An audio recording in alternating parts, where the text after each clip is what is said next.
Well, good morning, evening, afternoon, wherever you are in the world, and welcome to this follow-on video to the earlier series I recorded about raising early seed funding.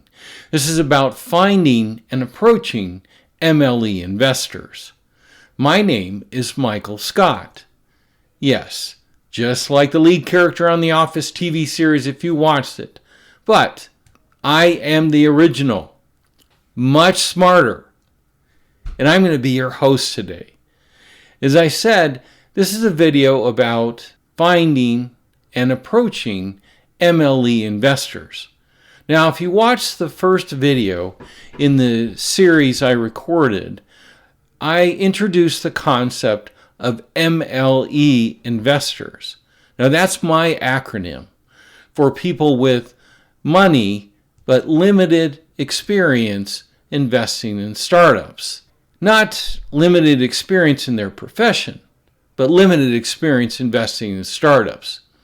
You are likely their first startup investment, or maybe one of three at most. In the first video of the Raising Early Seed Money series, I talked about the different investor types that participate in seed fundings.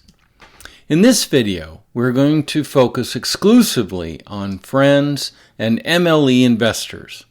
But before we do, let me make a couple of comments about the others. First, a word about family. There's an old line that says the first people to invest in a startup are family, friends, and fools. And there is some truth in that statement because most startups never see a Series A round or beyond. Now, I'm sure your company is different, but history suggests otherwise. If you have a rich uncle who wants to invest and is not going to hunt you down and shoot you if you lose his money, that's okay. But if you're thinking of taking money from your grandparents because they love you and want to support you, and assuming they're not independently wealthy, don't do it. Taking money from a family member who can't afford to lose it causes lifelong damage you can never escape. If you are successful and want to help them, gift them some stock. But don't take their money. You'll be glad you didn't, regardless of your success. Now, seed accelerators are great if you can get into one, and one that can help you, and not all do. And of course, after you've developed your initial prototype and are starting to get customer traction. Accelerators are the step before you turn to angels and VCs, so they're not part of your early seed funding. While there is some investment involved with accelerators, you pursue them because of the help and connections they can give you, not for money. Of course, angels and VCs are after prototypes and customer traction, so they are definitely not for early seed money anyway. Which brings us back to friends and especially MLE investors. MLEs are the best source of early seed funding, especially your first $50,000 to $500,000 and up to $1 million or more. I know a company personally that has raised more than $100 million strictly from MLE investors. Now, you know who your friends are, but who are MLEs? You probably already know some, but may not be aware of it. Now, you can't put people in boxes, but let's look at some of the most common characteristics. First, they come in a wide range of ages. MLE investors are often successful professionals like doctors, lawyers, engineers, and others who make a good income, some of which is disposable. And they can be in any field or industry. Now, they don't have to be active professionals. They can just be successful investors, having made money in almost any investment. And for some, it can just be because their house has gone up so much in value. Or they were born into money and now have access to resources for their own purposes. The one commonality among all MLEs is that they have access to cash. Whether they sell public stock to get the cash, or write a check out of the line of credit against their home equity, or in any way within a week or less, they can produce $25,000 to $100,000 or more for an investment. They can be actively working and have surplus income, or are retired and have liquid access.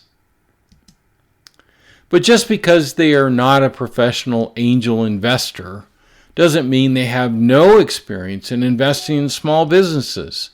There are several people out there who routinely play in the early stage space where they frequently write checks of $25,000 to $100,000, but don't consider themselves professional angels. If you're looking for background information and ways of approaching a particular MLE, most are active in various clubs and organizations, whether that is a golf country club they belong to, or an industry association they support, and are often on boards and committees. Okay, so how do you find MLE investors? Well, there are lots of ways, and it starts with family and friends. Let me explain. As you begin to build your investor prospect list, you start by writing down people you know who might be MLE investors, because by outside indications they appear to be successful in their profession and or are known to be financially independent or are comfortably retired. You don't know for sure, so write down everyone you can think of. If someone could probably write a check for $10,000 or more, they go on the list. People will surprise you how much they really can invest if they like the deal. And they can also surprise you about who they know. Most inheritance and financial windfalls are kept private, so don't judge a book by its cover. I pulled up to a prospect house once and prejudged that I would be lucky to get $25,000, if anything. He ended up giving me a $75,000 check 2 days after that meeting and later invested another $80,000 through himself and his brother. That $25,000 check I thought I would be lucky to get turned into $155,000 for the company. After you've entered the people you know on your list, then add in the people you know of who might be MLE investors, that you don't necessarily even have their contact information. Don't leave anyone out, even if you think you could never get to them. Now, it can include anyone anywhere, but especially if they're in the same metro area. If they're within a 3 to 4 hour drive, they're an automatic. By the way, must be under 80 years old. 70 is better.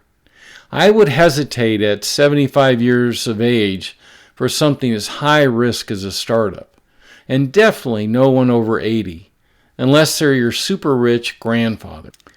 Then you repeat the same step with each of your adult family members and relatives, the people they can think of and know who might be possible investors based on social and financial indicators, and the people they can think of but don't know who might be possible investors. And again with your friends. Yes, to build your investor list correctly, you will be practice pitching your friends and then interviewing them afterwards for feedback and investment prospects. The people they can think of and know, and the people they can think of but don't know. Now, regardless of whether a meeting was arranged by a friend or you're approaching someone you don't know cold, you still need to prepare for each meeting with a prospective investor the same way. You're pitching someone you just met on making an investment in your company. Realize that whoever you're meeting with, if they become an investor in your company, they are in your life for the life of your company. They could be a huge help in ways beyond an investment, or the biggest thorn in your side you wish you had never taken money from. So it behooves you to put in some time prior to meeting or reaching out to someone for the first time. And it gives you some background to talk about their field of interests first. So start your meeting out well and make a positive first impression by doing your homework.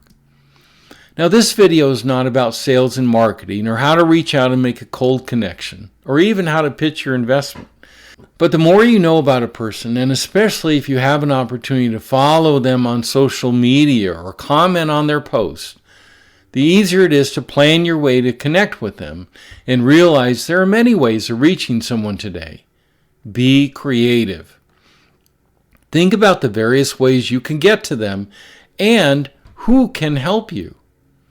Most important, though, is to be respectful in all your dealings and respect their time and method of working. Be succinct in your presentation of you and your company, whether in writing or in person. Use your elevator pitch and your 3-minute presentation after you talk about that person's interests first. Now, by the end of your first meeting, you need to have asked 2 questions every single time. Question number 1, is this something you would like to invest in? Question number 2, who do you know that might also want to invest? Now, you're going to get one of 4 answers. Maybe or yes to the second question are golden connections that you must acquire. Maybe means yes, by the way. You just need to pursue it to get it. Because whatever names the first MLE gives you, those referrals are already verified MLE investors by the person you're meeting with. And you will be getting a warm introduction directly to those people. This is the key to growing your MLE potential investor group. It's right here. Now, when you're raising money from MLE investors, if you can get a yes or maybe to that second question, who do you know that might also like to invest? You have to be persistent and diligent about gathering that information. And the time to get it is right after they have signed docs and given you a check. Emotionally, they will be feeling their best and most enthusiastic. Now, single referral strings can die out quickly. As soon as someone says no, you're done with that string. So it's really important to get at least 3 new contacts from your investor. Just by asking, and who else can you think of that I should reach out to? Now, if all investors put in $25,000 each, but if you average 3 referrals per investor and see how the likelihood of you raising a substantial amount of money increases significantly. And this example is just for $25,000 investments. A person's friends might be willing to write much bigger checks than $25,000. Final thoughts. It takes an average of 5.6 contacts to make a sale, and raising money isn't any different. People will say no to you. They will not return your phone calls or respond to your emails, even from the referrals you got. Anyone you are approaching has their own schedule and priorities in their life, which don't include you or your needs or your timeline. That's why fundraising is a full-time contact sport that must be played weekly. Find the right prospective MLE investors, and you will have money in less than a week every time while you're building your product and your team. But if you're out trying to cover next week's expenses or payroll, you're not putting enough consistent time in pursuing investments and building a cushion. If you get caught in that trap, you must then devote more time by a factor of 5 to 10x to get ahead of it and build yourself some runway and breathing room. Okay, I hope you found this information helpful and that it in some way contributes to your success building your company. Thank you again so much for spending time with me today. And feel free to connect with me on LinkedIn or send me an email if you'd like. Just please note in your message that you saw this video. I would appreciate that. Again, I'm the original Michael Scott. May God bless your work, you, your family, and keep you safe. Peace out.